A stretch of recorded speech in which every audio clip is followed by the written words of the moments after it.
Hello, नमस्ते, आदाब और सत श्री अकाल। मेरा नाम पूनम अग्रवाल है और एक्सप्लेन एक्स में आपका स्वागत है। आज का वीडियो ईवीएम पर है। हाल फिलहाल में ही आपने एक वीडियो या आर्टिकल पढ़ा होगा ऑनलाइन, जिसमें US director of national intelligence Tulsi Gabbard ने ये क्लेम किया है कि ईवीएस यानी कि इलेक्ट्रॉनिक वोटिंग सिस्टम वनरेबल है, हैकेबल है। उन्होंने ये कहा है कि उनके पास एविडेंस, एज इन यूएस के पास एविडेंस भी है ये शो करने के लिए कि ईवीएस सिस्टम जो है electronic voting system is prone to hackability. तो इस पर काफी चर्चा हुई ऑनलाइन, काफी लोगों ने सवाल उठाए कि क्या इंडिया में इलेक्शन कमीशन क्या इस बारे में सोच रहा है कि यहाँ पर भी ईवीएम का इस्तेमाल होता है, इलेक्ट्रॉनिक वोटिंग मशीन का इस्तेमाल होता है। और कई सारे सवाल उठते आए हैं, सालों से उठते आए हैं ईवीएम पर। तो उस पे इलेक्शन कमीशन ने कुछ मीडिया आउटलेट से बातचीत की और उन्होंने उनको ये बताया है कि जहां तक इंडिया में ईवीएम का सवाल है, उन्होंने ये कहा, और मैं कोट कर रही हूँ हिंदू से, कि यहाँ की जो ईवीएम है वो सिंपल है, करेक्ट है और एक्यूरेट कैलकुलेटर्स हैं। उन्होंने ये क्लियरली 3 शब्दों में कहा। साथ ही उन्होंने ये भी कहा कि अमेरिका में ईवीएस सिस्टम इंटरनेट से जुड़ा हुआ रहता है, जिस कारण वहां पर हैकेबल होने के चांसेस काफी हैं। वहां पर उस पूरे सिस्टम को हैक किया जा सकता है। लेकिन इंडिया में जो ईवीएम यूज होता है वो स्टैंड अलोन है। तो अब बात ये आती है, चलिए माना कि अमेरिका में दोनों सिस्टम यूज होते हैं, जहां पर इंटरनेट के थ्रू इलेक्ट्रॉनिक मशीन्स यूज होते हैं और बिना इंटरनेट के भी वहां पर वोटिंग सिस्टम होता है। लेकिन इंडिया में जो आप इलेक्शन कमीशन जो कह रहा है कि ये एक कैलकुलेटर की तरह है और एक एक्यूरेट कैलकुलेटर है जो कि सिंपल है। अब जब आप ये कह रहे हैं कि ये कैलकुलेटर है, तो हम आपसे बार बार ये पूछते आए कि अगर ये कैलकुलेटर है और जितने वोट्स गिरते हैं उस पर उतने ही काउंट होते हैं, तो पास्ट में हमने बार बार इस बारे में सवाल उठाया है कि जो वोटिंग जो होता है मशीन में, यानी कि वोट्स जो पोल किए जाते हैं उतने ही गिने क्यों नहीं जाते। अगर ये कैलकुलेटर है तो वो एक्यूरेसी क्यों नहीं हमने देखी है वोट्स पोल्ड और वोट्स काउंटेड के डेटा में। बार बार ये सवाल उठता आ रहा है। तो इलेक्शन कमीशन, जहां तक उनका सवाल है, उन्होंने इस पर कोई भी क्लियर जवाब नहीं दिया। और ये चीज हमने, जहां तक वोट्स के मिसमैच डेटा का बात है, वो हमने 2019 के लोकसभा इलेक्शंस में भी देखा और 2024 के लोकसभा इलेक्शंस में भी देखा।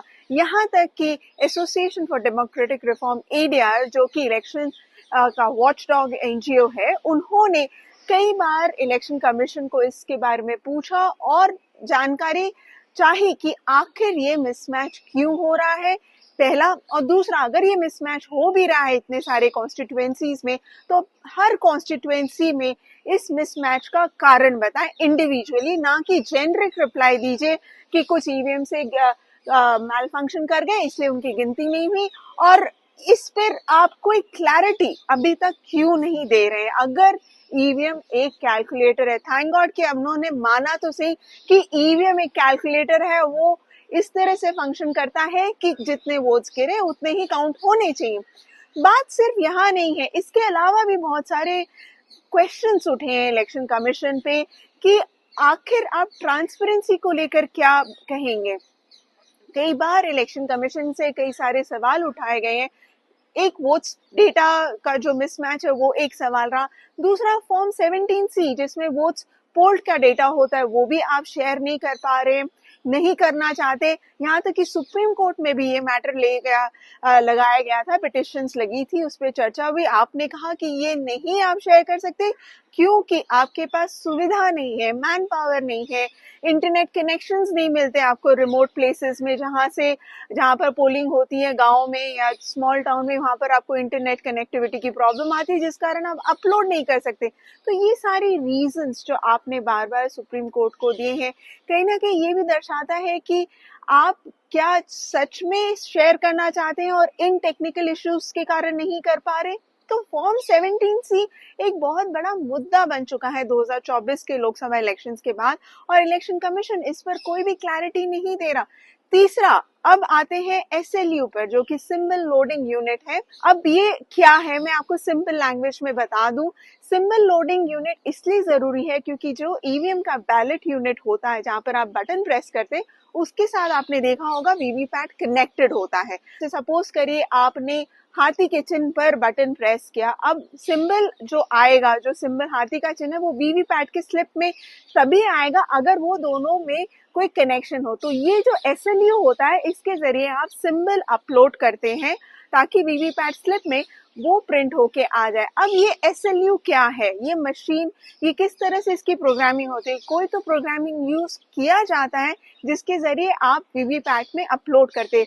अब एक चीज और समझिए कि अब मशीन को ये पता है कि कौन से बटन में किस कैंडिडेट का सिंबल रखा गया है। यानी कि पहले जो ईवीएम मशीन यूज होता था, उस समय वीवीपैट जब एग्जिस्ट नहीं करता था, तब मशीन को ये नहीं पता होता था कि नंबर 1 पे कांग्रेस है, या नंबर 1 पे बीजेपी है, या नंबर 1 बटन पे टीएमसी है। लेकिन अब जो कि ये कनेक्टेड है वीवीपैट स्लिप के साथ और वीवीपैट मशीन के साथ, तो अब मशीन को ये पता है कि नंबर 1 में कौन सी पॉलिटिकल पार्टी का कैंडिडेट है, नंबर 2 पर कौन से पॉलिटिकल पार्टी का कैंडिडेट है, उसी के अकॉर्डिंग वो सिंबल भी प्रिंट करके बाहर निकलता है। तो ये जो SLU है, कोई प्रोग्राम आप यूज करते हैं जिसके जरिए आप उसे वीवीपैट पे अपलोड करते हैं। अब इस प्रोग्राम के बारे में क्या डिटेल्स है, SLU के अंदर क्या कंटेंट है, ये अभी तक पब्लिक डोमेन में नहीं आया है और ना ही इलेक्शन कमीशन इसको शेयर करना चाहता है।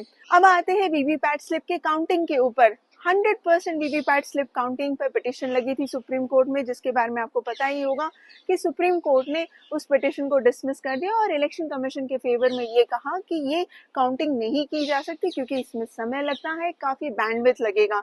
अब वीवीपैट स्लिप जो आता है और उसको आप ईवीएम से नहीं कनेक्ट कर रहे हैं, ये भी कहीं ना कहीं ट्रांसपेरेंसी का प्रॉब्लम है, क्योंकि अगर आप 100% वीवीपैट स्लिप काउंट करते हैं और उसको मैच कर देते हैं ईवीएम वोट्स के साथ, तो कहीं ना कहीं आप जनता का कॉन्फिडेंस भी जीतेंगे, क्योंकि इलेक्ट्रॉनिक वोटिंग के साथ साथ आप वीवीपैट जो कि प्रिंट या बैलेट वोटिंग आप कह सकते हैं, वो दोनों को जिस समय आप कनेक्ट करके या मैच करके दोनों का आप उसके बाद आप रिजल्ट अनाउंस करेंगे, तो जनता का भी कॉन्फिडेंस इससे बूस्ट होगा कि हाँ, प्रॉपर इलेक्शन प्रोसेस और जो काउंटिंग इलेक्शन के दौरान फॉलो किया गया है वो रोबस्ट है। तो पॉलिटिकल पार्टीज एक बहुत ही इंपॉर्टेंट स्टेक होल्डर है इलेक्शंस में और उनका रोल बहुत ही मायने रखता है।